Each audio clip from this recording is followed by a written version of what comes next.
enough. We have to say no more. Please say no more.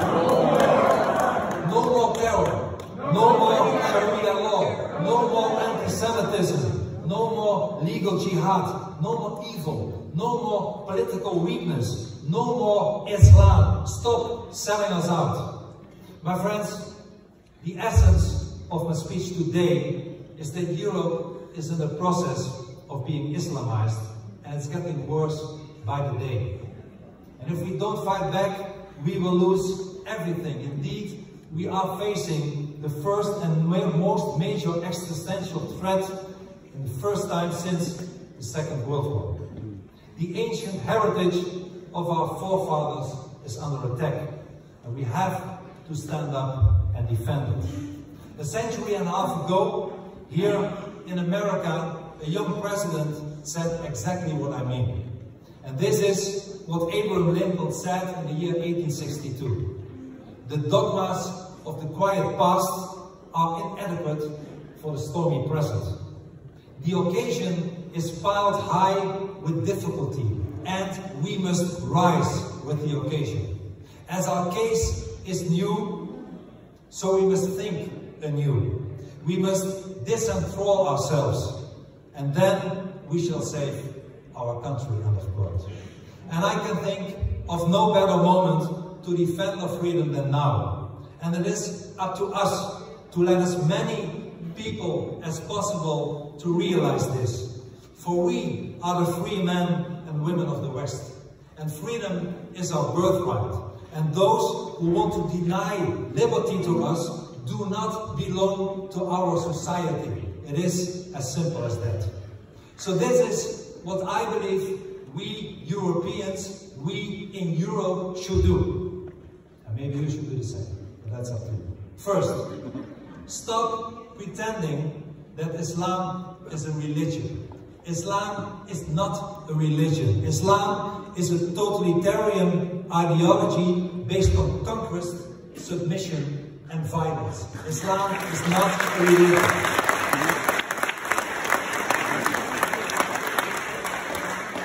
Second, protect our constitutional freedoms by not granting them to a totalitarian ideology that wants to rob us of our freedom. Let them not use our freedoms to rob us of our freedoms. Let us not be too politically correct. We should not grant them their freedom to rob us of our freedom. So, no more Islamic schools, no more mosques, for they represent an ideology of hate, of violence, of submission.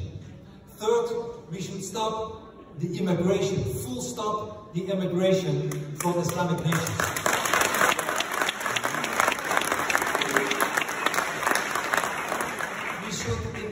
Deport all immigrants who commit crimes and act according to Sharia law. There is no room for Sharia law in a free society.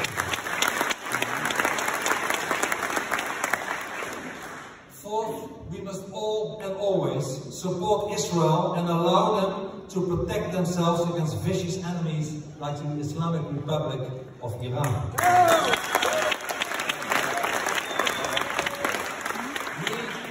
Europeans should reintroduce national border control, for we have none at this time. If you enter Greece, you are another.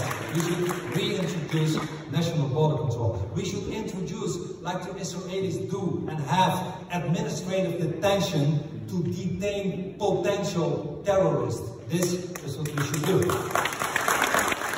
We should stop Islamic symbolism. I am very proud that since August 1st, the Islamic burqa and the Islamic niqab is, because of the majority of the Dutch parliament supported the motion for me to ban it, is outlawed in the Netherlands.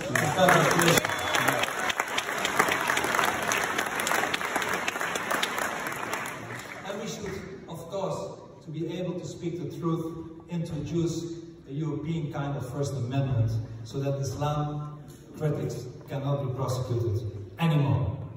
I believe there are two things that Americans should do. First, learn your lessons from Europe. Learn your lessons from Europe. Islam already arrived at America, we heard speakers before me rightfully saying that it's just, don't think it's a long way before you become the second Europe. Islam will conquer before you know it. Be resilient, stand up and fight for your freedom and against Islam. And second, please, maybe the most important thing I ask Americans to do is re-elect President Donald J. Trump.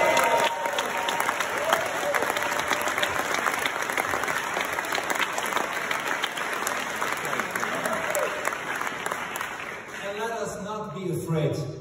When people are no longer afraid to speak the truth, seemingly invincible evil empires begin to crumble. And Islam is one of those evil empires. And it too, I am sure, will collapse once people hear and understand the truth about Islam more as they do today. So we have no alternative than to make a stand against the enemies of freedom, from within and without, as David taught us. And our enemies should know that we will never apologize for being free men. We will never bow for the combined forces of Mecca and the left. And we will never surrender. My friends, there is no stronger force than the force of free men fighting for the great cause of liberty. And the West indeed is in danger today, but we can still prevail, even when we are insulted, even when we are harassed and intimidated, even when they take us to court for speaking the truth, even when we are marked for death, even for stating an opinion. We must never be silenced, never ever be silenced, and I promise you, at the end of the day, we will win. Thank you and good luck to you all.